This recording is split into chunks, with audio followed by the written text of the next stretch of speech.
technique number 10 for the orange belt Kenpo Karate for Christ curriculum is knee of vengeance. Now, if it was the yellow belt, of course, we'd be finished. This would be the last technique.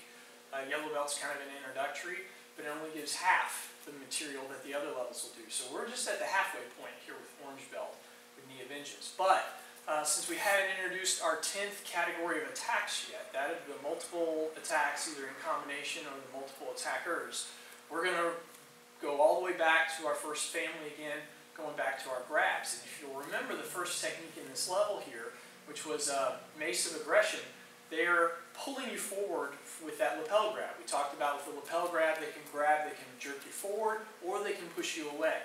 So we're going to show the other side to that this time. They're grabbing and now they're pushing you back instead of pulling you in. So I'm being forced away this time. I can't go into mace of aggression because they're pushing me back. Here, I don't have the same range to work with this time. Knee of vengeance is also one of the Tracy's techniques. You won't find it in the Parker system, but I think it's a good partner to the sword and hammer that we did, which was technique number 10 for yellow belt. You'll see why.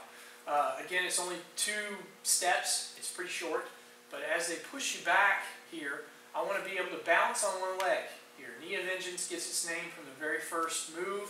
We're launching in with an attack, and that's going to be a right raising knee. They're pushing you back, the knee comes up that way. So you have to lean back a little bit. We have to balance on that left foot as you lift your right knee up, and that can be attacking into the groin or the abdomen. Again, they're just kind of roughing you up with this push. So my preference would be that it's not the groin, but as it's a lifting knee, depending on how close they are, even if you were trying to hit them in the stomach, it's just likely that that's going to catch them between the legs, depending on how close they are. So, but ideally, boom, that's a stomach shot if you want to try not to use the cheat moves, or again, we're always trying to use an appropriate amount of force. So is it an appropriate amount of force to knee someone in the groin when they're pushed? Well, maybe. But to be sure, hitting them in the stomach, I think, is fair game. So, if you can, we want to knee to the stomach. Now, at the same time as they're pushing back, both hands are going to come up, open palm this way, thumbs on the outside, and we want to hit open palm underneath their elbows.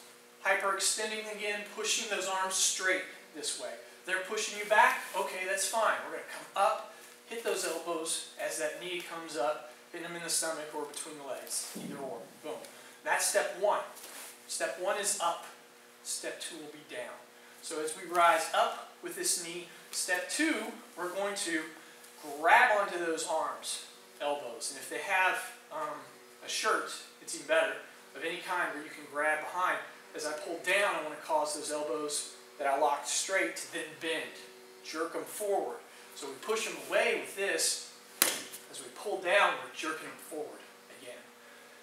As I step down, I talked about how it's a kind of a partner technique to sword and hammer. Sword and hammer introduced how we could like step on somebody's foot, and it did it kind of the sneaky way. Slips in there. This time we are going to actually stomp on the foot, and again I'm turning my foot a little bit sideways.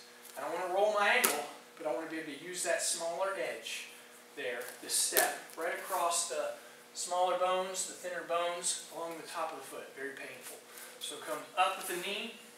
I pull down with that stomp, and the last part, as I pull down, the new move it's going to introduce is how to do a headbutt. Headbutt, often what you'll see is somebody's kind of rearing back and hitting down. Number 1, where you hit on your head, the hardest part is right along the hairline. It's the hardest part of the skull. We'll see in this level that there's a rear headbutt also. We're going to see how to use the backside, but for this technique, as it introduces this idea, we want to use the front here. And you don't want to hit down, kind of arcing down that way. As that makes impact with their head, you could just as easily be knocking yourself out.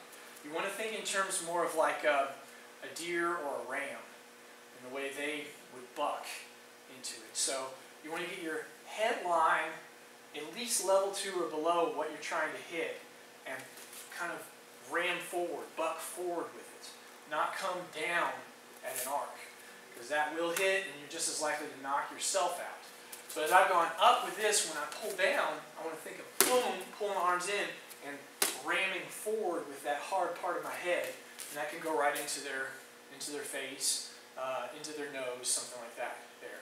That's knee of vengeance, right? Just 2 moves. Up with the knee, pull down with the stomp and headbutt, line up right with their nose, and it helps too that you're pulling their arms, that jerks them in. One more time, just 2 moves. Knee of vengeance, goes up, and then down.